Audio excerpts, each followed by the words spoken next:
जब रमजान का महीना आता था, अल्लाह के नबी अपने सहाबा से फरमाते थे, अताकुम रमजान शहरुन मुबारकुन फरदल्लाहु अज़्ज़ा व जल्ला अलैकुम सियामा। ऐ मेरे सहाबा, रमजान आ चुका है, बरकत वाला महीना आ चुका है, रोजे तुम्हारे ऊपर फर्ज किए गए हैं। तुफ्तहु फी अब्वाबुस समा, इस महीने में आसमान के दरवाजे खोल दिए जाते हैं। व तुगलक़ु फी अब्वाबुल जहीम, और जहन्नम के दरवाजे बंद कर दिए जाते हैं। व तुगल्लु फी मरदतुश शयातीन, और इस महीने में सरकश किस्म के शैतानों को कैद कर दिया जाता है, जकड़ दिया जाता है। लिल्लाहि फीहि लैलतुन हिय खैरुम मिन अल्फि शहर, अल्लाह की कसम इस महीने में एक रात ऐसी है जो 1000 महीनों से बेहतर है। मन हुरिमा खैरहा फक़द हुरिमल खैर कुल्ला, जो उस रात की इबादत से महरूम हो गया, जो उस रात की भलाई से महरूम हो गया, वो तमाम भलाइयों से महरूम हो गया। ये मुबारक महीना बिल्कुल करीब आ चुका है। इस मुबारक महीने के आने से पहले हम जरा अपना अपना जायजा लें कि हम रमजान में एंट्री करने जा रहे, रमजान में दाखिल होने जा रहे, हमारा हाल क्या है। कहीं ऐसा तो नहीं कि हम गुनाहों की दलदल में डूबे हुए हैं? कहीं ऐसा तो नहीं दुनिया में हमारे घर में मेहमान आता है, हम अच्छा कपड़ा पहनते हैं, घर को सजाते हैं, आंगन को सजाते हैं, और रमजान का महीना आ रहा है और हम और आप अल्लाह की नाफरमानियों में डूबे हुए हैं, गुनाहों में डूबे हुए हैं, हमारे दिल गंदगियों से भरे हुए हैं। मेरे प्यारे साथियों, इस मेहमान के लिए अपने आप को तैयार करो। रमजान का मुबारक महीना यह भी एक मेहमान बन के आ रहा है, और ये इतना मुबारक मेहमान है कि जब ये महीना आता था, अल्लाह के प्यारे नबी सल्लल्लाहु अलैहि वसल्लम अपने सहाबा को खुशखबरी सुनाते थे।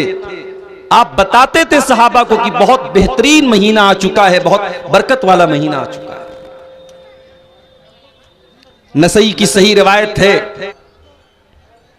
और इस मेहमान के लिए अपने आप को तैयार करना है तो सबसे पहला काम यही करो कि तौबा करो अल्लाह ताला से। हमें से बहुत सारे लोग ऐसे हैं, पिछले साल वो हमारे बीच में थे, इस साल वो हमारे बीच में नहीं है। उनमें बुजुर्ग लोग भी हैं, 80-90 साल के होकर के अल्लाह के पास चले गए, और ऐसे भी लोग आपके बीच में रहे होंगे जो बिल्कुल नौजवान थे, यंग थे, और किसी बीमारी में, किसी हादसे में, किसी एक्सीडेंट में उनका इंतकाल हो गया और वो अल्लाह को प्यारे हो गया। मुझे याद है, इसी झारखंड के इलाके में एक महीना भी शायद नहीं हुआ होगा, देवघर के इलाके में मेरा प्रोग्राम था, और अगले दिन मुझे बनारस जाना था। सुबह मेरी क्लास का मामला था, वहां भी ऐसा ही हुआ। रात में 11-11:30 बजे तक मेरी तकरीर हुई, और वहां रात भर का प्रोग्राम नहीं होता। उन लोगों ने कहा ठीक है मौलाना, आपकी तकरीर आखिरी होगी और आप करके निकल जाइएगा। 4 व्हीलर से मैं वहां गया था, और तकरीर करके जैसे ही मैं वहां से निकला हूं, आधा घंटे के बाद फोन आया कि यहां बहुत बड़ा हादसा हो गया। उस प्रोग्राम से तकरीबन 4-5 किलोमीटर की दूरी पर एक गांव था, उस गांव का नाम था नारोडी। उस गांव का एक नौजवान, बिल्कुल यंग 20-22 साल का नौजवान लड़का, वो लड़का प्रोग्राम में आया था, और बाद में जब फोटो मैंने देखा तो मुझे याद आया कि वो लड़का मुझसे मिलने भी आया था। तकरीर के बाद मैं स्टेज से उतरा, मुसाफा भी उसने किया था। वो बाइक से आया था प्रोग्राम में, और प्रोग्राम खत्म होने के बाद जब वो लड़का वापस जाने लगा तो मेन रोड से जब वो मुड़ने लगा है, टर्न करने लगा है, उसने सोचा कि रात का समय है, इंडिकेटर जलाने की क्या जरूरत है। उसने डायरेक्ट गाड़ी को मोड़ा है, इंडिकेटर का उसने कोई इशारा नहीं दिया। पीछे से एक पिकअप ने उसको टक्कर मारी है, और इतनी जोरदार टक्कर मारी। पिकअप अपने आप में एक भारी गाड़ी होती है, उसकी बाइक में जाके वो पिकअप लड़ी है, वो लड़का ऑन द स्पॉट इंतकाल कर जाता है। छोटे छोटे 2 बच्चे हैं उसके। उसकी बीवी ने नहीं सोचा होगा कि हमारा शौहर जलसे में जा रहा है, वापस नहीं आ पाएगा, उसका जनाजा आएगा, उसकी लाश आएगी। उसके मां बाप ने नहीं सोचा था कि हमारा बच्चा कुछ देर के बाद हमसे जुदा हो जाएगा। मगर यही कड़वी सच्चाई है मेरे प्यारे साथियों, मौत अब आती है और हमारी हंसती खेलती जिंदगी को उदासी और गम में बदल देती है। और ये मौत कब आएगी हम नहीं जानते। हम और आप खुश नसीब हैं, अल्लाह ताला हमें एक और रमजान दे रहा है। यकीन मानो, अगर वाकई में हमने रमजान को रमजान की तरह गुजार लिया, इसका हक अदा कर लिया, इसको इबादतों से मामूर कर लिया, इसमें रोजे रखे, इसमें तरावी पढ़ी, इसमें कुरान पढ़ा, इसमें अपने आप को गुनाहों से बचाया, तो हम उन लोगों से बेहतर साबित होंगे अल्लाह ताला के यहां जो हमसे पहले दुनिया से चले गए। और उनके मुकाबले में अल्लाह ताला के यहां हमारा दर्जा और मकाम इंशाअल्लाह ऊंचा होगा, क्योंकि हमें जिंदगी में एक रमजान और मिल रहा है। नबी अकरम के दौर में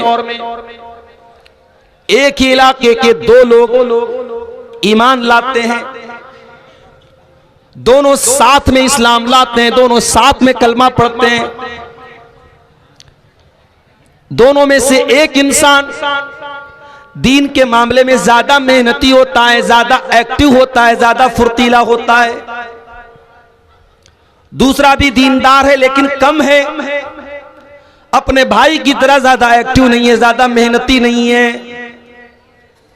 जो भाई ज्यादा मेहनत करता था, ज्यादा एक्टिव था, वो अल्लाह की राह में लड़ते लड़ते शहीद हो जाता है, इंतकाल कर जाता है।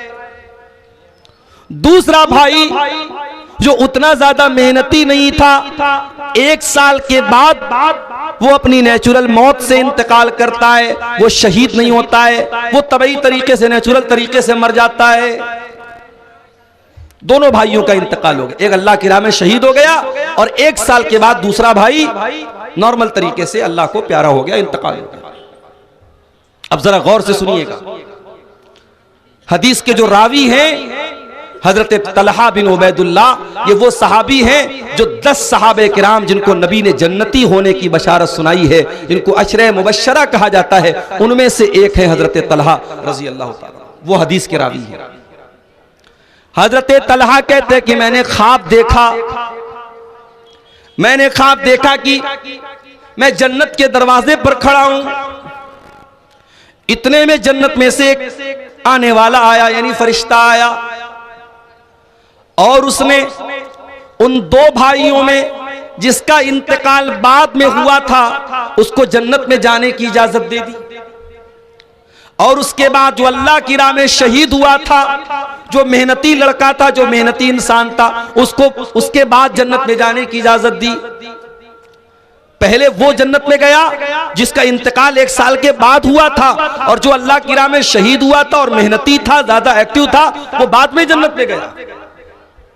और फिर फरिश्ता मेरे पास आया और उसने कहा इन्नका लम यानी लका बादू, अभी तेरे जन्नत में जाने का टाइम नहीं आया है। उसके बाद हजरत तलहा कहते मेरी नींद खुल गई। सुबह मैंने ये ख्वाब जब सहाबा को बताया, लोगों को बताया, तो सहाबा को बड़ी हैरत हुई कि ये कैसे संभव है, ये कैसे पॉसिबल है। एक इंसान दीन के काम में आगे आगे रहता था, मेहनत करता था, अल्लाह की राह में शहीद हो गया था, वो बाद में जन्नत में जा रहा है, और जो उतना ज्यादा मेहनत नहीं करता था वो पहले जन्नत में जा रहा है, ये कैसे पॉसिबल है। जब ये बात अल्लाह के प्यारे नबी जनाब मुहम्मदुर रसूलुल्लाह सल्लल्लाहु अलैहि वसल्लम तक पहुंची, तो आपने सहाबा से पूछा कि किस बात पर तुम्हें हैरत हो। सहाबा ने कहा अल्लाह के नबी, जिसका इंतकाल बाद में हुआ वो पहले जन्नत में कैसे चला गया, ये बात हमको समझ में नहीं आ रही है। अल्लाह की राह में शहीद होने वाला और दीन के काम में ज्यादा मेहनत करने वाला बाद में, और वो इंसान पहले जन्नत में चला गया, ये कैसे हो गया। आपने फरमाया सुनो, अलैसा क़द मकस बादहू सनतन, जिसका इंतकाल बाद में हुआ था, क्या उसको 1 साल और ज्यादा नहीं मिला जिंदगी में? सहाबा ने कहा 1 साल उसको ज्यादा मिला। अलैसा क़द अद्रक रमजान, क्या उसको जिंदगी में 1 रमजान और ज्यादा नहीं मिला? हाँ अल्लाह के नबी, उसको 1 रमजान और ज्यादा मिला। वसल्ला फी सनतिन मिन सज्जती कज़ा व कज़ा, और साल भर में उसने इतनी ज्यादा नमाजें अपने भाई के मुकाबले में ज्यादा पढ़ी कि नहीं पढ़ी? हाँ अल्लाह के नबी, उसने 1 साल की ज्यादा नमाजें पढ़ी। आपने फरमाया फमा बैनहुमा अबादु मिम्मा बैनल अर्दि वस्समा, दोनों के मकाम और मर्तबे के बीच में उतनी ही दूरी है जितनी जमीन और आसमान के बीच में दूरी है। अल्लाहु अकबर। 1 साल बाद मरने वाला इंसान अपने भाई से मकाम और मर्तबे में इतना दूर है, इतना बड़ा उसका मकाम है जितना जमीन और आसमान के बीच का फासला और गैपिंग है। मेरे प्यारे साथी, हम और आप वो खुशनसीब लोग हैं मेरे साथी, हमें जिंदगी में 1 रमजान और मिलने जा रहा है।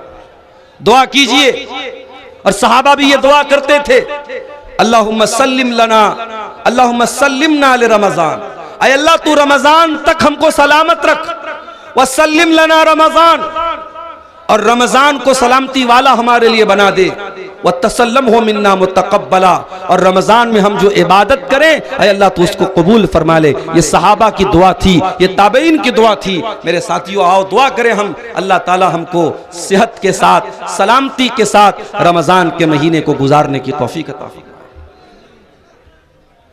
देखिए बीच बीच में माहौल मैं देख रहा हूं कि कहीं से कुछ शोर होने लगता है, कोई आवाज आने लगती है।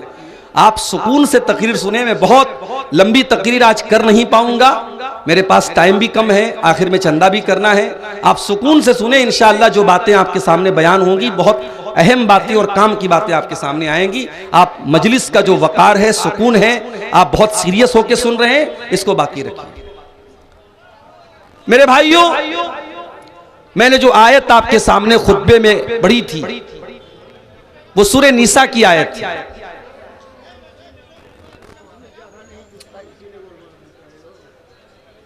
सूरे निसा की उस आयत में अल्लाह ताला ने ईमान वालों से एक वादा किया है।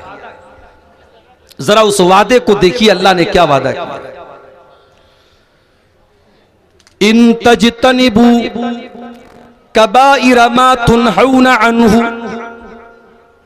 अगर तुम बचोगे बड़े बड़े गुनाहों से, कबीरा गुनाहों से। इन तजतनिबू कबाइर मा तुनहूना अन्हु, अगर तुम उन बड़े बड़े गुनाहों से बचोगे जिनसे तुमको मना किया जाता है, रोका जाता है। इन तजतनिबू कबाइर मा तुनहूना अन्हु नुकफ्फिर अन्कुम सय्यिआतिकुम, अगर तुम कबीरा गुनाहों से बचोगे, अगर तुम बड़े बड़े गुनाहों से बचोगे तो हम बाकी के गुनाहों को तो ऐसे ही माफ कर देंगे। वनुदखिलकुम मुदखलन करीमा, और हम तुमको बेहतरीन जगह में दाखिल करेंगे, जन्नत में दाखिल करेंगे, हम तुमको जन्नती बना देंगे अगर तुम कबीरा गुनाहों से बचोगे। सवाल ये पैदा होता है, कबीरा गुनाह किसको कहते हैं?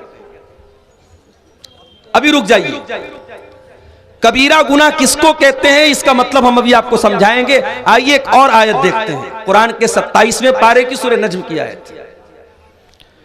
अल्लज़ीना यजतनिबूना कबाइरल इस्मि वल फवाहिश इल्लल लमम, अल्लाह के नेक बंदे वो होते हैं जो कबीरा गुनाहों से और गंदे कामों से बचते हैं, जो जिना से बचते हैं, जो बदकारी से बचते हैं, जो फहश कामों से, वल्गर कामों से, अश्लील कामों से बचते हैं। इल्लल लमम, हाँ अगर कभी पैर फिसल जाए, कभी कोई छोटी मोटी गलती हो जाए तो अलग बात है इंसान होने के नाते, लेकिन अल्लाह के नेक बंदों की पहचान यही है कि वो बड़े बड़े गुनाहों से बचते हैं। अल्लज़ीना यजतनिबूना कबाइरल इस्मि वल फवाहिश इल्लल लमम, अल्लाह फरमाता है वो बड़े बड़े गुनाहों से बचते हैं अल्लाह के नेक बंदे। इन्ना रब्बका वासिउल मगफिरा, बेशक तुम्हारा रब बहुत ज्यादा माफ करने वाला है। हुवा आलमु बिकुम इज अंशाकुम मिनल अर्दी, अल्लाह तो तुम्हें तब से जानता है जब तुम्हें अल्लाह ताला ने मिट्टी से पैदा किया था। तुम्हारे बाप आदम को अल्लाह ताला ने मिट्टी से पैदा किया था।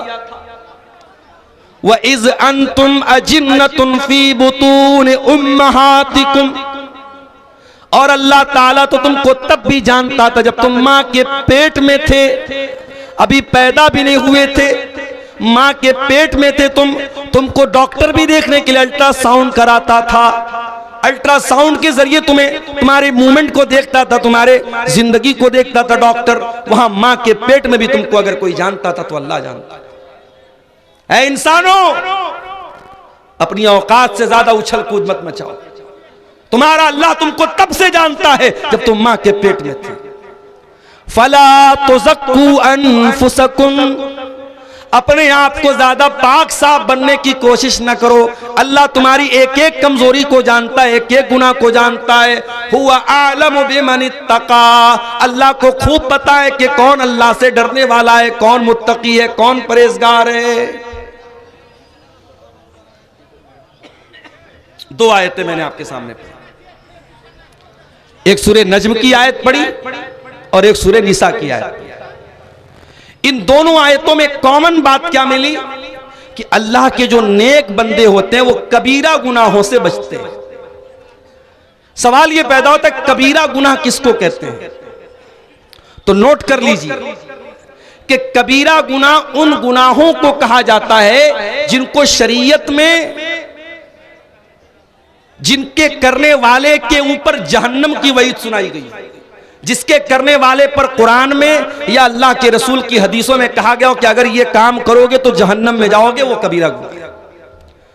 या उस काम पर अजाब की वईद आई हो कि अजाब मिलेगा तुमको, या उस काम के करने वाले पर शरीयत में हद जारी की गई हो। मिसाल के तौर पे जिना है, अगर कुंवारा लड़का लड़की जिना करेगा 100 कोड़े मारे जाएंगे और 1 साल के लिए शहर से निकाला जाएगा। शादीशुदा अगर जिना करेगा उसको पत्थरों से मार मार के खत्म किया जाएगा। चोरी करने वाले का हाथ काटा जाएगा। तो जिस गुनाह पर शरीयत में हद जारी की गई हो, सजा मुकर्रर की गई हो, वो गुनाह भी कबीरा गुनाह है। तो जिस गुनाह पर अजाब की या जहन्नम की वईद सुनाई गई हो, या जिस गुनाह पर शरीयत में हद जारी की गई हो, उस गुनाह को गुनाह कबीरा कहा जाता है। और अल्लाह कह रहा है कि अगर तुम कबीरा गुनाहों से बचोगे तो बाकी गुनाहों को हम ऑटोमेटिक माफ कर देंगे। अब सवाल यह पैदा होता है कि कौन कौन से गुनाह ऐसे हैं जो कबीरा गुनाह है? बहुत सारे ऐसे गुनाह हैं और 1-1.5 घंटे की, 1.25 घंटे की तकरीर में उन सारे गुनाहों को आपके सामने बयान नहीं किया जा सकता। उलमा ने मोटी मोटी किताबें लिखी हैं। कभी मौका मिले तो पढ़ो मेरे प्यारे साथी। अगर फेसबुक से और इंस्टाग्राम से और सोशल मीडिया पर वाहियात चीजों को देखने से अगर मौका मिले तो कम से कम कुछ मुताला कर लो, कुछ स्टडी कर लो, कुछ पढ़ लो। और ये तो हमारे बड़े काम की चीजें और हमारी आखिरत की नजात इससे जुड़ी है कि हम जाने कि वो कौन से गुनाह है जो कबीरा गुनाह है, ताकि उन गुनाहों से हम अपने आप को, अपने दामन को बचा लें। तो सारे गुनाहों को तो बयान नहीं किया जा सकता, चंद मोटी मोटी चीजों को, चंद अहम चीजों को जिनको शरीयत में कबीरा गुनाह कहा गया है, आज की तकरीर में मैं बयान करूंगा और उसके बाद आपसे इजाजत ले लूंगा। सबसे बड़ा गुनाह, कबीरा गुनाहों में भी सबसे बड़ा गुनाह, अकबरुल कबाइर कौन सा गुनाह है? चलो भाई जमालपुर वालों, चलो आपका एक इंटरव्यू ले लेते हैं। बताओ कौन सा गुनाह है? शिर्क करना। अकबरुल कबाइर, तमाम कबीरा गुनाहों में सबसे बड़ा गुनाह क्या है? अल्लाह के साथ शिर्क करना। क्या मतलब अल्लाह के साथ शिर्क करना? अल्लाह के साथ शिर्क करने का मतलब यह है कि अल्लाह ताला का हक किसी और को दे देना। जो काम अल्लाह ताला के लिए करना जायज है, वो काम किसी और के लिए करना। मिसाल के तौर पे अल्लाह के अलावा किसी और से दुआ करना, अल्लाह के सिवा किसी और के नाम से जानवर ज़बाह करना, अल्लाह के सिवा किसी और के आगे सजदा करना, अल्लाह के सिवा किसी और के बारे में ये अकीदा रखना कि ये मेरी बिगड़ी बना देगा, ये मेरी बीमारी दूर कर देगा, ये मेरी तकलीफ दूर कर देगा, ये मेरा दुख दूर कर देगा, ये शिर्क है। और ये शिर्क कितना बड़ा गुनाह है, आइए कुरान खोलते हैं। इन्नल्लाह ला यगफिरु अन युशरक बिही व यगफिरु मा दून ज़ालिका लिमन यशा। अल्लाह ताला शिर्क को माफ नहीं करेगा। शिर्क से छोटे जो गुनाह हैं, शिर्क से कमतर जो गुनाह हैं, वो तो अल्लाह ताला क्या माफ हो जाएंगे, शिर्क माफ होने वाला नहीं है। इन्नहु मन युशरिक बिल्लाहि फक़द हर्रमल्लाहु अलैहिल जन्नह। जो अल्लाह के साथ शिर्क करेगा, अल्लाह ताला ने उसके ऊपर जन्नत को हराम कर दिया है। व मअवाहुन्नार, उसका ठिकाना जहन्नम है। व मा लिज़्ज़ालिमीन मिन अंसार, और शिर्क करने वालों का अल्लाह ताला क्या कोई मददगार नहीं होगा, कोई साथ देने वाला नहीं होगा। इतना खतरनाक गुनाह है शिर्क। अल्लाह ने कुरान में सूरह अनाम के अंदर 18 नबियों का जिक्र करने के बाद फरमाया, वलौ अशरकू लहबिता अन्हुम मा कानू यामलून। अगर हमारे ये 18 नबियों ने भी अगर शिर्क किया होता, इनकी सारी नेकियां बर्बाद हो गई होती। सबसे बड़ा गुनाह शिर्क करना। अल्लाह कुरान में अपने नबी से कहता है, वलक़द ऊहिया इलैका व इलल्लज़ीना मिन क़ब्लिका लइन अशरकत लयहबतन्न अमलुक व लतकूनन्न मिनल ख़ासिरीन। ऐ मेरे हबीब, अगर आपने भी शिर्क कर दिया तो आपके भी तमाम के तमाम अमल बर्बाद हो जाएंगे और आप भी खसारा उठाने वालों में से हो जाएंगे। शिर्क से अपने आप को बचाओ मेरे साथ। आज मैं इस इलाके में बैठा हूं और खुशी के साथ ये कहता हूं कि ये वो इलाका है जहां आपको शिर्क के अड्डे बहुत कम मिलेंगे, ना के बराबर मिलेंगे। एक बड़ी तादाद हमारे उन भाइयों की है जो कुरान और हदीस को फॉलो करते हैं, जो शिर्क और बिदअत से दूर रहते हैं। ये बहुत खुशी की बात है और बहुत खुशकिस्मती की बात है मेरे साथ। आप यकीन नहीं करेंगे, मेरे पास ऐसे भी फोन आते हैं कि मौलाना साहब मैं फला इलाके में रहता हूं, मेरे घर से करीब में कोई ऐसी मस्जिद नहीं है जहां सही तरीके से नमाज पढ़ी जाती है। मस्जिदें हैं, सुन्नत के खिलाफ नमाज पढ़ी जाती है। मस्जिद के अंदर कब्र है, मजार है, सजदा होता है, शिर्क होता है। हमारा दिल गवारा नहीं करता उस मस्जिद में नमाज पढ़ने के लिए, हम क्या करें। आज आपके घर से चंद कदम की दूरी पर मस्जिद है और आप सुकून के साथ सुन्नत के तरीके पर नमाज पढ़ते हैं। ये बहुत बड़ी बात है मेरे साथियों। बहुत सारे लोग इस नेमत से महरूम हैं। अगर अल्लाह ताला ने आपको ऐसे माहौल में पैदा किया है कि आप अल्लाह की तौहीद पर हैं, अल्लाह का शुक्र अदा कीजिए। बहुत सारे लोग इस नेमत से महरूम हैं। मेरे प्यारे साथियों, इस तौहीद की नेमत की कदर कीजिए और मरते दम तक शिर्क से अपने दामन को बचाइए और अपने बच्चों को भी बचाइए। कभी कभी ऐसा भी होता है, बाप तो बहुत तौहीद वाला है, लेकिन बाप ने बच्चों की तरबियत नहीं की, बच्चों को मदरसे में नहीं पढ़ाया, बच्चों को कुरान नहीं पढ़ाया, बच्चों को दीनियात नहीं पढ़ाई। बच्चा कहां पढ़ता था? कॉन्वेंट में पढ़ता था। बाप तो बड़ा खुश था कि साहब मेरा बेटा तो इंग्लिश मीडियम में पढ़ता है, मेरी बच्ची तो इंग्लिश मीडियम में पढ़ती है, हाई फाई इंग्लिश बोलती है। घर में आती पहले पापा को देख के गुड नाइट पापा, गुड मॉर्निंग पापा बोलती है। माँ बाप तो इसी में खुश हो गए साहब। जरा से 4 अंग्रेजी के जुमले क्या बच्चे ने बोल दिए, आप तो खुश हो गए। मगर ये अंग्रेजी के चंद जुमले जो आपके बच्चे ने सीखे हैं कि इतने भारी पड़ जाएंगे आपके ऊपर जब ये बच्चा बड़ा होगा और वो अल्लाह की तौहीद से दूर होगा। और आज इसी पाकुड़ के इलाके से मेरे पास व्हाट्सएप पर मैसेज आया कि मौलाना जरा इस पर भी आप बोलिएगा। आज कई लड़कियों की आईडी है, मुसलमान लड़कियों की आईडी है, और आपके इसी पाकुड़ बरहरवा फरक्का इस पूरे बेल्ट से ताल्लुक रखने वाली वो लड़कियां हैं, उनके बॉयफ्रेंड कौन हैं, उनके सोशल मीडिया पर उनकी दोस्ती किससे है, गैर मुस्लिम लड़कों से है, और उनके साथ उनका उठना बैठना और उनके साथ दोस्ती करना, घूमना फिरना हो रहा है। काफिर और मुशरिक लड़कों के साथ वो लड़कियां घूम रही हैं, फिर रही हैं। जिना कर रही हैं, बदकारी कर रही हैं, और यहां तक कि वो लड़कियां बाद में अपने उन बॉयफ्रेंड के साथ शादी करती हैं और इस्लाम को छोड़ करके मुर्तद हो जाती हैं। ये क्यों हो रहा है मेरे साथियों? ये इसीलिए हो रहा है कि आपकी आने वाली नस्ल इसको मालूम ही नहीं कि ईमान क्या है। उसके पूरे सिलेबस में कहीं ईमान नहीं है।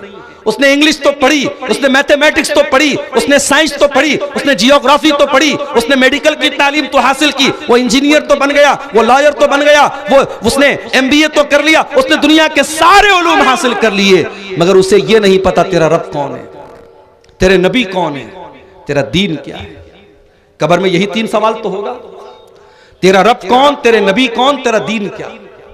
और इन तीनों सवालों का जवाब, माफ कीजिएगा, मैथमेटिक्स की बहुत अहमियत है मगर उसकी किताबों में इसका जवाब नहीं मिलेगा।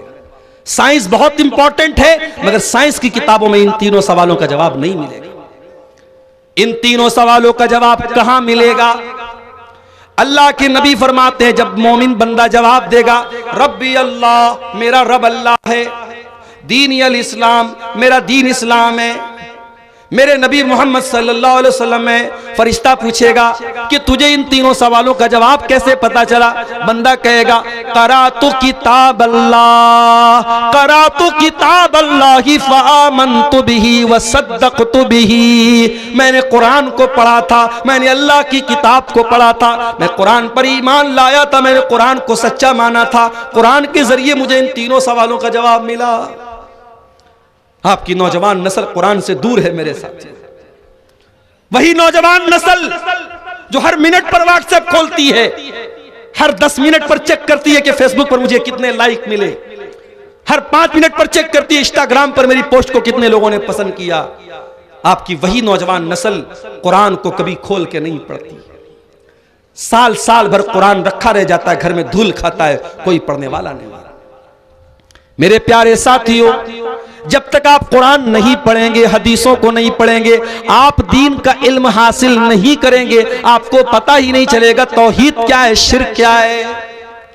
इसीलिए अल्लाह कुरान में कहता है, इन्नमा यख्शल्लाह मिन इबादिहिल उलमा, अल्लाह के बंदों में अल्लाह से वही डरेगा जो आलिम होगा।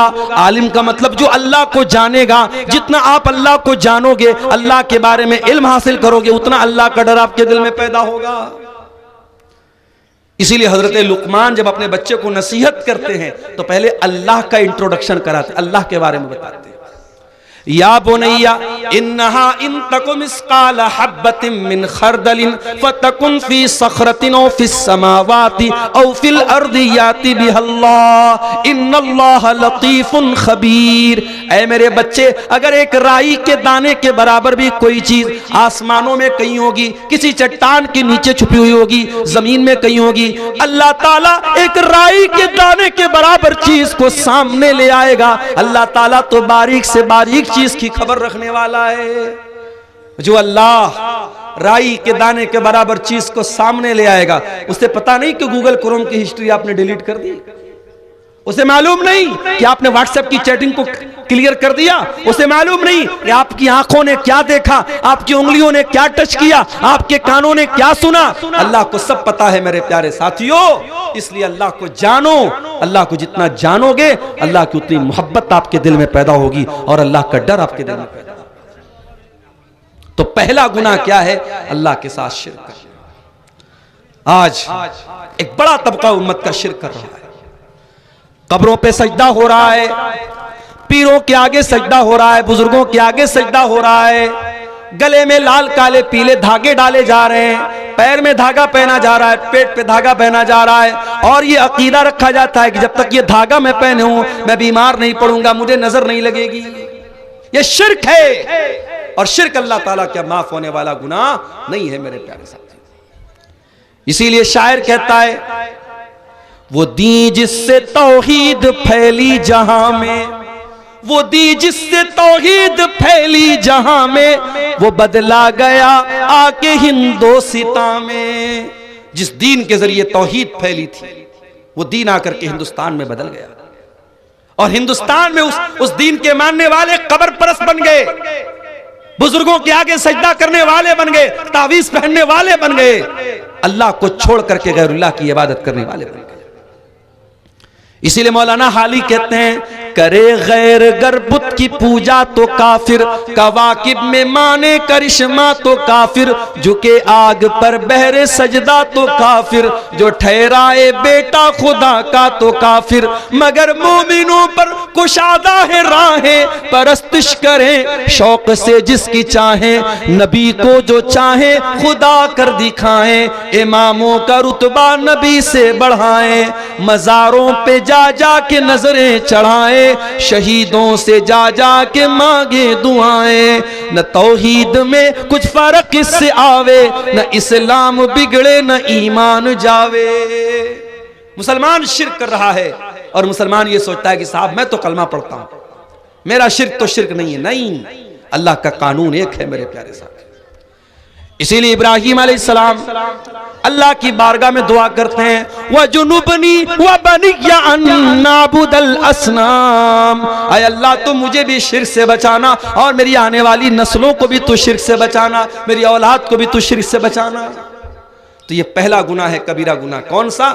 शिर्क। अल्लाह ताला हम सबको शिर्क से बचने की तौफीक अता फरमाए। दूसरा गुनाह, दूसरा बड़ा गुनाह, किसी बेकसूर को कत्ल करना, किसी निर्दोष की हत्या करना। वला तक़्तुलुन नफ्सल्लती हर्रमल्लाहु इल्ला बिल हक़्क़ि, किसी इंसान को कत्ल न करो इसकी जान को अल्लाह ताला ने हराम करार दिया है। हाँ, उसको कत्ल किया जा सकता है जिसको कत्ल करने का हक है, जिसको कत्ल करने की शरीयत में परमिशन दी गई है। किसको कत्ल करने की परमिशन दी गई है? अल्लाह के नबी फरमाते हैं 3 लोग ऐसे हैं जिनको कत्ल करने की शरीयत में इजाजत दी गई है। अस्सय्यबुज़्ज़ानी, एक वो इंसान है जो शादीशुदा है और ज़िनाकार है, उसकी शरीयत में सजा क्या है? सजाए मौत है। नंबर 2, वल मुफारिक़ु लिदीनिही, इस्लामी हुकूमत के अंदर कोई मुर्तद हो जाए, कोई मुर्तद हो जाए, मुसलमान था काफिर हो जाए और इस्लामी हुकूमत है तो उसकी भी सजा सजाए मौत है। वन नफ्सु बिन नफ्सी, और जान के बदले जान है। अगर कोई किसी का मर्डर कर दे, किसी को कत्ल कर दे तो कातिल को भी क़िसास के तौर पे कत्ल किया जाएगा। हाँ, अगर जिसको कत्ल किया गया उसके घर वाले, उसके गार्जियन अगर माफ कर दे तो अलग बात है, वरना कातिल की सजा सजाए मौत है। तो कत्ल करना ये दूसरा बड़ा गुनाह है। अब अगर किसी को लगता है कि इस्लाम आतंकवाद का धर्म है तो उसे कुरान की इन आयतों को पढ़ लेना चाहिए। इस्लाम तो किसी एक इंसान को भी कत्ल करने की इजाजत नहीं देता। बेकसूर लोगों को बम से उड़ा देना ये सब कुछ हो सकता है, इस्लाम नहीं हो सकता है। ये काम किसी भी मजहब का मानने वाला करे, इस्लाम का मानने वाला अगर ये काम करता है तो कान खोल करके सुन ले, इस्लाम का दामन इससे बरी है। इस्लाम बेगुनाहों की हत्या करने की इजाजत नहीं देता है। और आगे बढ़िए, तीसरा कबीरा गुनाह, वला यज़्नून, अल्लाह के नेक बंदे जिना नहीं करते। जिना करना, बदकारी करना, ये तीसरा बड़ा गुनाह है।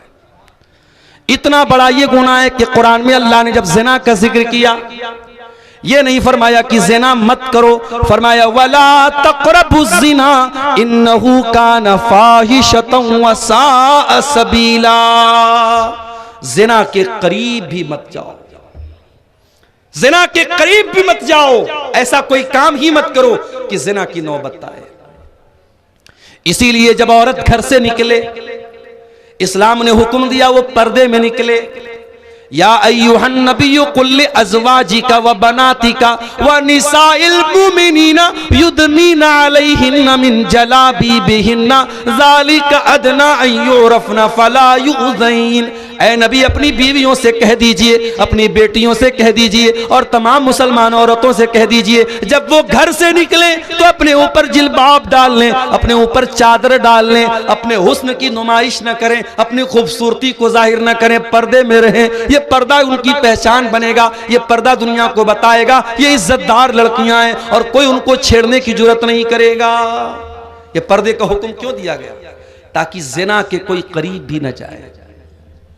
मर्दों को हुक्म दिया गया, कुल लिल मुमिनीन यगुद्दू मिन अबसारिहिम, ऐ नबी मोमिन मर्दों से कह दीजिए अपनी निगाहों को नीचे रखें, वयहफज़ू फुरूजहुम, और अपनी शर्मगाह की हिफाजत करें। ये निगाहों को नीचे रखने का हुक्म क्यों दिया गया? ताकि आप जिना के करीब न जाएं। नौजवान लड़का शादी के काबिल हो जाए, नौजवान लड़की शादी के काबिल हो जाए, क्यों हुक्म दिया गया कि जल्दी से उसकी शादी की जाए? ताकि कोई जिना के करीब न जाए। फरमाया या माशर शबाबी मन इस्तता मिनकुमुल बा, ऐ नौजवानों जब तुम शादी के काबिल हो जाओ तो निकाह कर लो। फइन्नहु अग़ज़्ज़ु लिल बसर व अहसनु लिल फर्ज, इसलिए कि जब शादी करोगे तो तुम्हारी आंखें झुक जाएंगी और तुम्हारी शर्मगाह महफूज हो जाएगी। जिना के करीब भी मत जाओ, इसीलिए कहा गया उसको, उसी के लिए जल्दी से निकाह करने का हुक्म दिया गया। अभी एक मैसेज आया मेरे पास कि एक लड़की है, औरत है, वो कहीं निकाह करना चाह रही है, कोई लड़का है, दीनदार लड़का है, लेकिन बाप राजी नहीं है लड़की का। क्यों? उसकी कास्ट अलग है। हमारे यहां बड़ा मसला ये कि कास्ट भी चलती है। शेख है तो शेख में ही शादी करेगा, अंसारी है तो अंसारी में ही शादी करेगा, जिस बिरादरी का इंसान है उसी बिरादरी में निकाह करेगा। जबकि इस्लाम में कोई कास्टिज्म तो नहीं है, इस्लाम में कोई बिरादरीवाद तो नहीं है। अब भाई बाप राजी नहीं है, लड़का दीनदार है, नमाजी है, सब कुछ है, लेकिन बाप राजी। अब लड़की किसी के जरिए मसला पूछवा रही है कि मौलाना साहब शरीयत तो ये कहती है कि लड़की की शादी उसके वली की इजाजत के बगैर नहीं हो सकती, और मेरा बाप दीनदार लड़के से शादी न करके मेरी शादी बेदीन से कर रहा, मैं क्या करूं?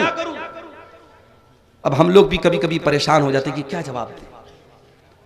भाई इस्लाम में लड़की के निकाह के लिए कंडीशन है, शर्त है कि लड़की के वली का राजी होना। अगर लड़की का बाप जिंदा है तो बाप वली है, और लड़की अपने बाप को राजी किए बगैर शादी नहीं कर सकती। लेकिन अब यहां सिचुएशन ये है कि लड़की किसी दीनदार लड़के से निकाह करना चाह रही है और कोई ऐप भी उसके अंदर नहीं, और लड़की का बाप तैयार नहीं है, और लड़की का बाप जिससे निकाह करना चाह रहा है वो लड़का दीनदार नहीं है। अब मैंने इस पर जब मसला देखा, उलमा के फतवे देखे, तो अल्लामा इब्न उसैमीन का एक फतवा देखा। उन्होंने कहा कि अगर किसी ऐसी सिचुएशन में लड़की का बाप गलत जगह लड़की की शादी कर रहा है, जो रिश्ता सही नहीं है, लड़का दीनदार नहीं है, और लड़की का बाप सिर्फ उसकी जमीन जायदाद और दौलत देख करके शादी कर रहा है, तो ऐसी कंडीशन में लड़की के वली होने के हक से वो महरूम हो जाएगा, और उस इलाके के जो जिम्मेदार लोग होंगे, जो आलिम होंगे बड़े, या जो उस इलाके का जो जिम्मेदार होगा, उसको लड़की जाएगी और वहां जाकर के अपना केस रखेगी, और वो वली बन करके उस लड़की का सही जगह निकाह कराएगा। ऐसी सूरत में लड़की का बाप अपने हक से महरूम हो जाएगा। तो शरीयत ने ये सारे रास्ते क्यों बताए मेरे प्यारे से? ताकि हम जिना के करीब भी न जाए। आज हालात क्या हैं? लड़की घर से निकलती है, उसका पूरा शरीर नजर आता है, बेपर्दा और बेहया होकर के वो लड़की घर से निकलती है। और जो लड़कियां कॉलेजों और स्कूलों में पढ़ती हैं, वो तो ये समझती है कि भाई ये पर्दा वर्दा तो ये मदरसे में पढ़ने वाली लड़कियों को सूट करता है, हम तो अप टू डेट है, हम तो हाई फाई हैं, उनको अपने सर पे तो पट्टा रखने की जरूरत भी महसूस नहीं होती है। याद रखो मेरी प्यारी बहनों, मेरे माओ बहनों, ये आपका पर्दा, ये आपके ईमान की अलामत, आपके मुसलमान होने की अलामत है। अल्लाह कुरान में अपने नबी से कहता है, वकुल्लिल मुमिनाति यग़ज़ुज़्न मिन अब्सारिहिन्ना व यहफ़ज़्न फ़ुरूजहुन्ना। ऐ नबी मुसलमान औरतों से कह दीजिए, मोमिना औरतों से कह दीजिए कि वो अपनी शर्मगाह की हिफाजत करें, अपनी आंखों को पस्त रखें। वला युबदीन ज़ीनतहुन्ना, और अपनी जीनत को जाहिर न करें, अपनी खूबसूरती को जाहिर न करें। यहां तक कहा अल्लाह ने, वलयज़रिबना बिखुमुरिहिन्ना अला जुयूबिहिन्ना। ऐ मुसलमान औरतों, तुम अपने दुपट्टे को अपने सीने पर रखो। बाप सामने है, बेटा सामने है, अपना भाई सामने है, महरम रिश्तेदार सामने है, महरम के सामने भी औरत अपने दुपट्टे को सीने पर रखेगी, गरेबान पर रखेगी। अपने महरम के सामने भी औरत को बेपर्दा होने की इजाजत नहीं है, अपनी जीनत को ढांपने का हुक्म दिया गया।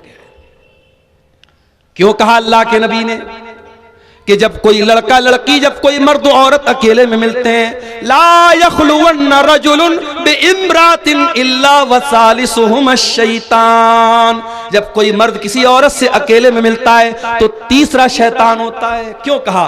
ताकि ज़िना के करीब भी न जाए। और आज कान खोल के सुन लो, ये जिना का बहुत आसान रास्ता सोशल मीडिया के जरिए से पैदा हुआ है। ये व्हाट्सएप पर जो बातें हो रही हैं, ये जो फेसबुक के जरिए इंट्रोडक्शन हो रहा है, बाप माफ कीजिएगा, मैंने ऐसे केस भी देखे हैं, लड़का मदरसे का पढ़ा हुआ आलिम है, लड़की मदरसे की पढ़ने वाली आलिमा है, सारी जिंदगी कुरान और हदीस पढ़ते पढ़ाते रहे हैं, मगर इस सोशल मीडिया ने उनको भी जिना के गड्ढे में डाल दिया है। शैतान तो आलिम के साथ भी लगा है, शैतान तो आलिमा के साथ भी लगा है। खबरदार, अपनी बहनों से कहना चाहूंगा और उनके गार्जियन से भी कहना चाहूंगा, लड़कियां अगर अभी छोटी हैं, क्या जरूरत है उनके हाथ में मुस्तकिल एक मोबाइल देने की। मैं ये नहीं कहता लड़कियां मोबाइल इस्तेमाल ना करें, अभी बच्ची छोटी है, अभी क्लास 8-9 में पढ़ रही है, उसके हाथ में अपना पर्सनल मोबाइल होना क्यों जरूरी है।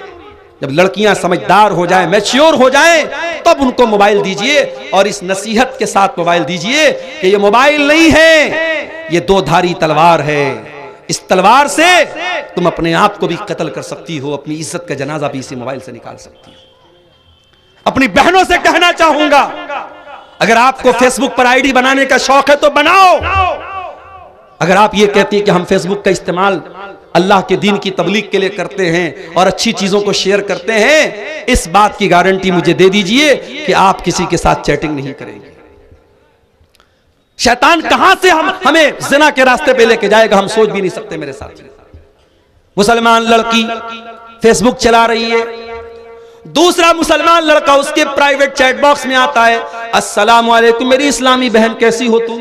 पहले सलाम से बात शुरू होती है, इस्लामी बहन कह करके बात शुरू करता है और फिर मुलाकातें और बातें और लंबी चौड़ी बातें और एक दूसरे का इंट्रोडक्शन, और फिर शैतान कहां लेके पहुंचा देता है, बदकारी और ज़िनाकारी तक लेके जाके पहुंचा देता है। इसलिए खबरदार, सोशल मीडिया के इस फितने से अपने दामन को बचाओ। मैंने शुरू में जो तकरीर के पहले एक नज्म पढ़ी थी, उस नज्म में भी मैंने यही पैगाम दिया था, इस मोबाइल से हम बेहया हो गए। आज बेहयाई इस मोबाइल ने बहुत फैला दिया है मेरे साथ।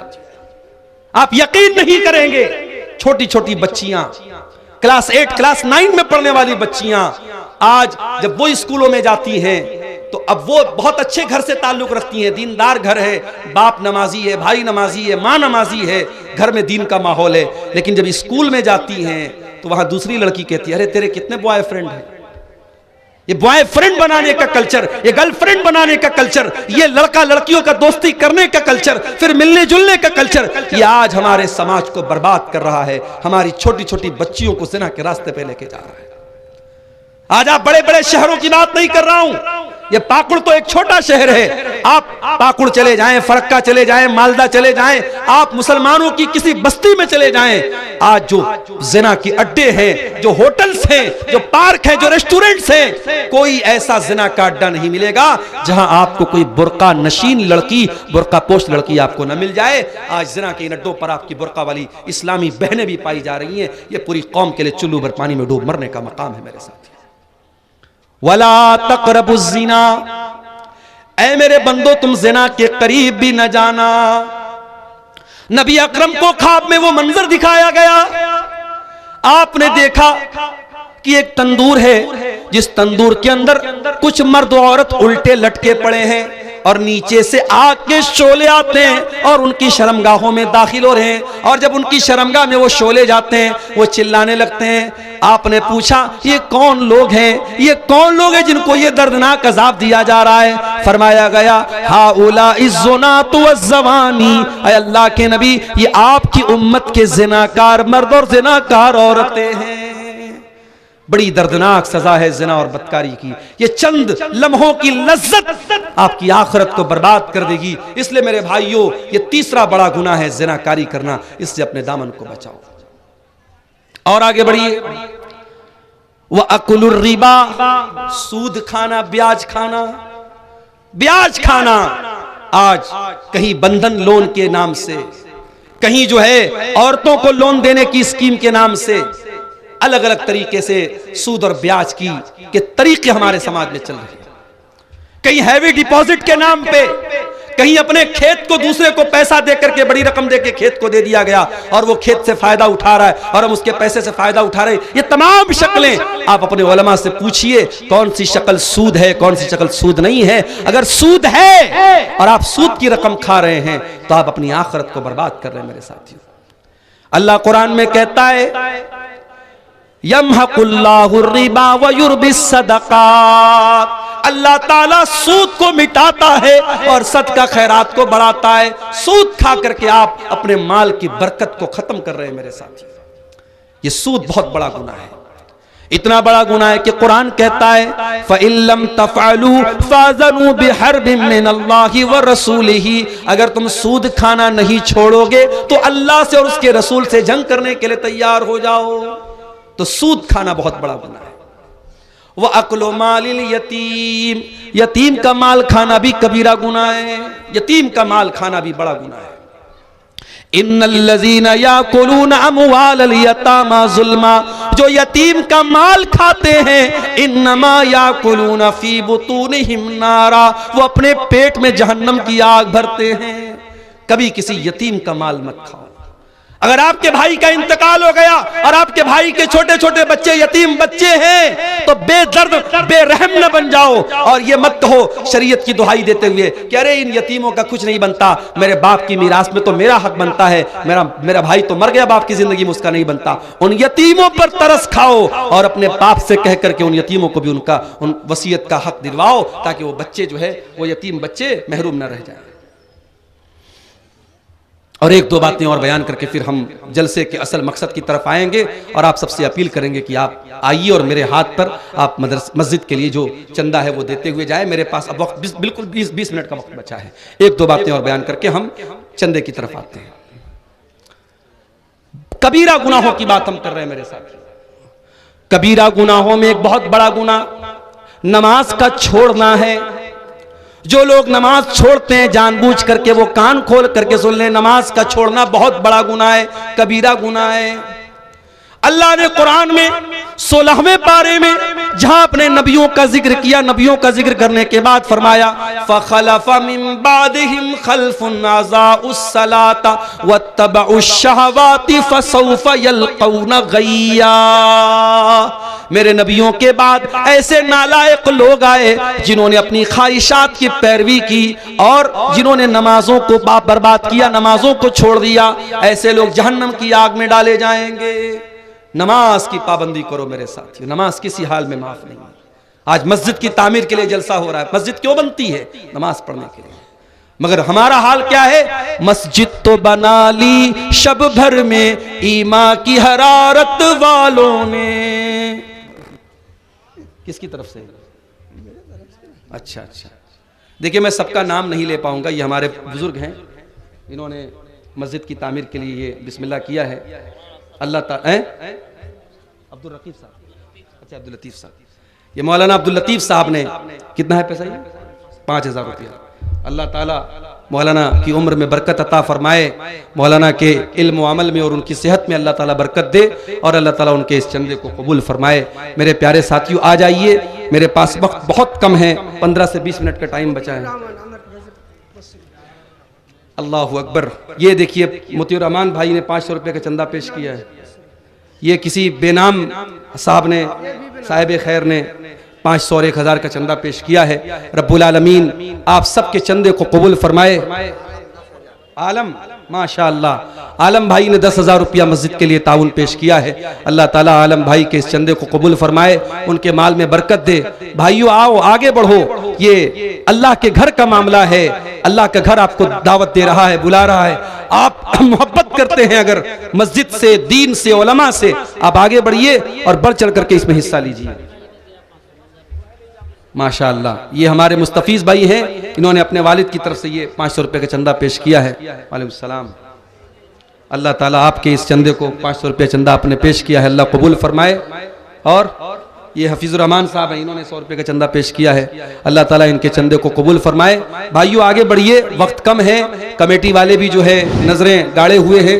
আপনারা যাইয়েন না, একটু চান্দা মওলানা সাহেবের হাতে দেন আর মওলানা আব্দুল শাকুর সাহেব আসবেন, এরপরে আপনারা একটু থাকেন। ये किसी और भाई ने भी 500 रुपये का चंदा पेश किया है। अल्लाह इनके चंदे को कबूल फरमाए। माओ बहनों से भी गुजारिश करता हूँ कि आप आगे बढ़ें।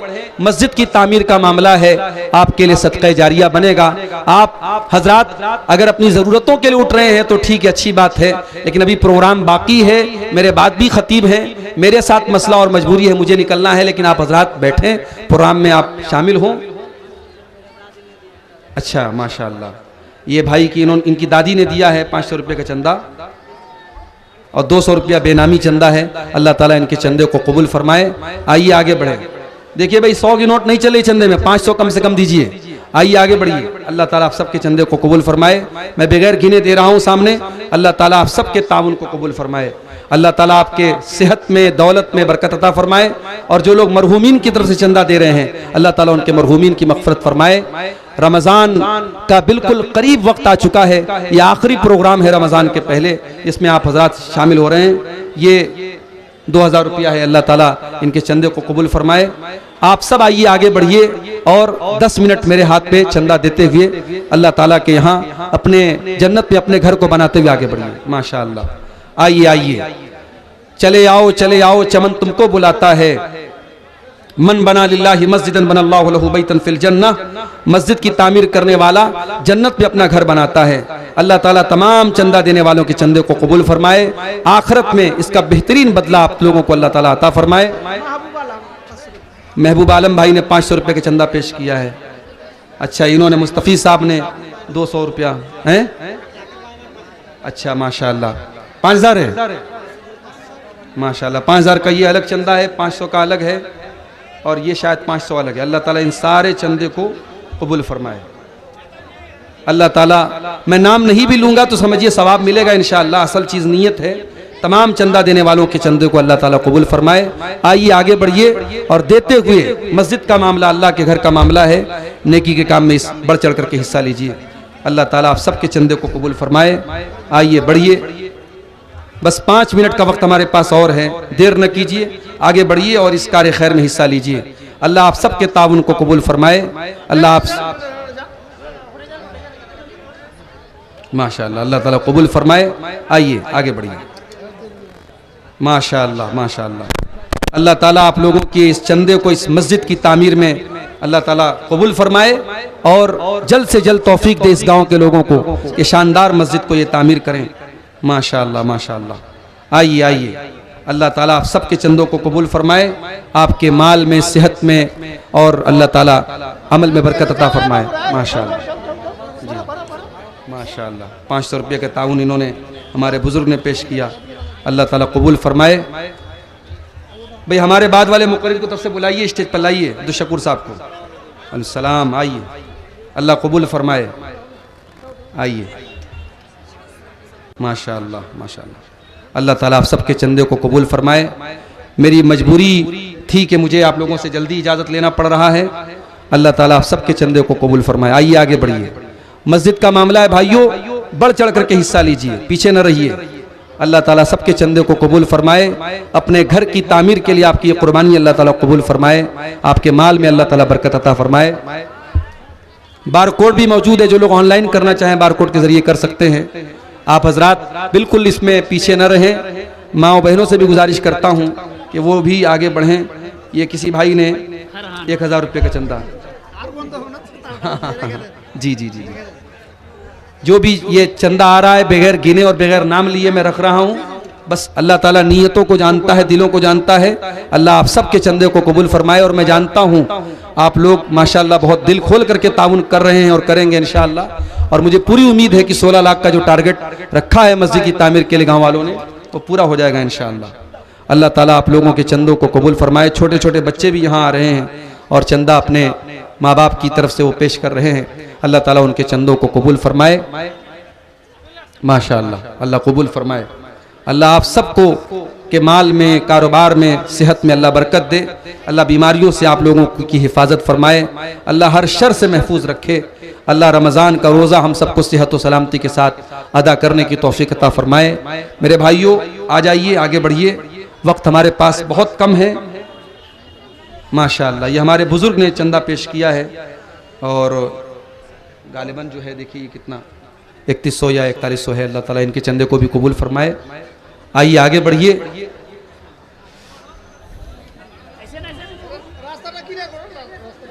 माशाअल्लाह, আপনারা দিয়ে দেন আর একটু রাস্তাটা ক্লিয়ার রাখেন। মৌলানা সাহেবকে আসতে দেন, सबका आस्ते देन, मौलाना साहब का चाहते अल्लाह देन। अल्लाह मग़फ़िरत फरमाए, अल्लाह कबूल फरमाए, आमीन। महमूद साहब, मौलाना महमूद साहब की तरफ से 1500 रुपया है, ये इन्होंने 200 रुपये। एक तो आस्ते देन, मौलाना साहब का चापड़ा आस्ते देन, सामने टैटू क्लियर रखें। अशरफुल, माशाअल्लाह, अल्लाह कबूल फरमाए। जो लोग भी अपने मरहूमीन की तरफ से दे रहे हैं, अल्लाह उनके मरहूमीन की मग़फ़िरत फरमाए, और जो अपनी तरफ से दे रहे हैं, अल्लाह उनकी सेहत में, उनके माल में अल्लाह बरकत अता फरमाए। जज़ाकुमुल्लाह खैर। आइए आगे बढ़िए, अल्लाह ताला आपके चंदे को कबूल फरमाए। आइए आइए आगे बढ़िए, देते हुए जाइए। अल्लाह आप सबके अतियात को, चंदों को अल्लाह कबूल फरमाए। अल्लाह ताला आप लोगों के माल में बरकत दे। जो लोग अपने मरहूमीन की तरफ से दे रहे हैं, अपने माँ बाप की तरफ से या अपने किसी भी रिश्तेदार की तरफ से दे रहे हैं, अल्लाह ताला उनके मरहूमीन की मग़फ़िरत फरमाए, उनकी कब्रों को अल्लाह ताला नूर से भर दे। मेरे भाइयों, मस्जिद का मामला है, अल्लाह के घर की तामीर का मामला है, इसमें आप पीछे न रहें। ये रमज़ान के बिल्कुल पहले आपका ये प्रोग्राम और उसमें ये आपका दिया हुआ अतिया इंशाअल्लाह अल्लाह ताला इसको कबूल फरमाएगा। आइए आगे बढ़िए, 5-10 मिनट का वक्त हमारे पास और है, हमें फ़ौरन निकलना भी है पाकुड़ के लिए। अल्लाह ताला आप सबके चंदों को कबूल फरमाए। जज़ाकुमुल्लाह खैर, अल्लाह ताला कबूल फरमाए। जो भी भाई जो भी ताउन कर रहे हैं, मैं बगैर गिने रख रहा हूँ, बगैर नाम लिए रख रहा हूँ, और सबके हक में दुआ करता हूँ, अल्लाह सबके चंदों को कबूल फरमाए। अच्छा अच्छा, अल्लाह ताला कबूल फरमाए, अल्लाह उनकी मग़फ़िरत फरमाए। अल्लाह ताला तमाम चंदा देने वालों को चंदे को कबूल फरमाए।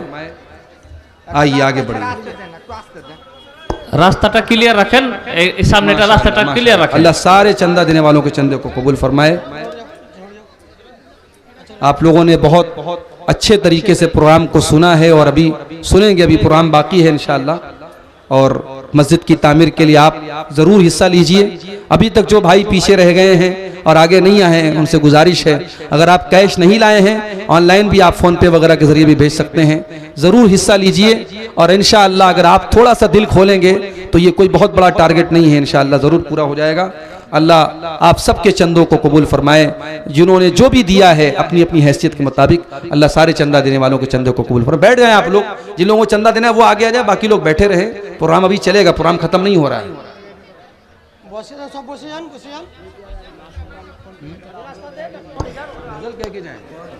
সামনে আসার জন্য রাস্তা দেন, আর আপনারা যারা দিয়ে দিচ্ছেন একটু বসেন। এরপরে মৌলানা আব্দুল শকুর ভোজপুরি সাহেব আসছেন, আপনারা বসেন ধীরে স্থির ভাবে। आइए, अल्लाह ताला कबूल फरमाए।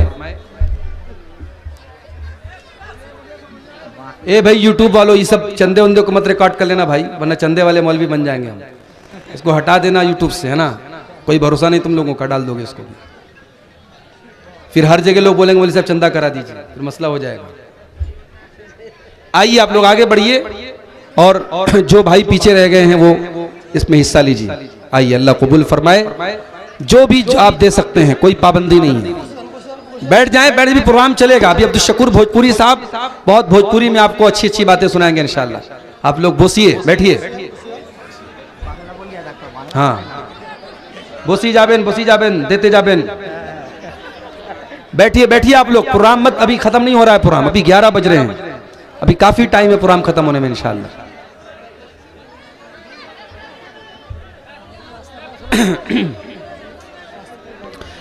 एक भाई ने गुजारिश की है कि कोई नज्म पढ़ते हुए हम यहाँ से इजाज़त लें। 51 हो गया है, बस अब एक नज्म सुन करके आप, मैं नज्म पढ़ रहा हूँ, जो लोग देना चाहें आते देते जाएं इंशाअल्लाह। मैं आखिर में उनके हक में दुआ कर दूंगा।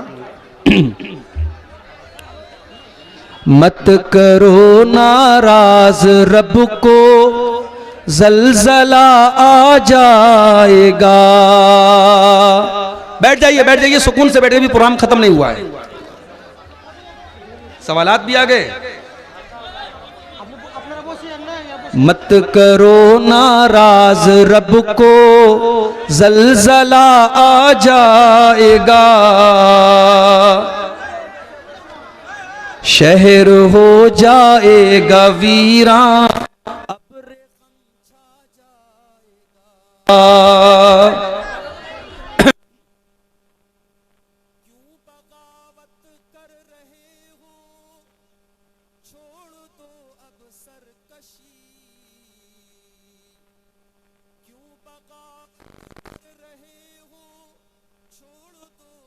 सरकशी, वरना लर्जेगी ज़मीन मातम बपा हो जाएगा। ये क़यामत का नक्शा खींचा है शायद। वरना लर्जेगी ज़मीन मातम बपा हो जाएगा। ज़लज़ला दुनिया का तो हल्का सा एक इंजार है। छोटा सा ज़लज़ला आता है, लोग कांप जाते हैं। अभी दिल्ली में और नेपाल में ज़लज़ला आया था, कितनी तबाही हुई। ज़लज़ला दुनिया का तो हल्का सा एक इंजार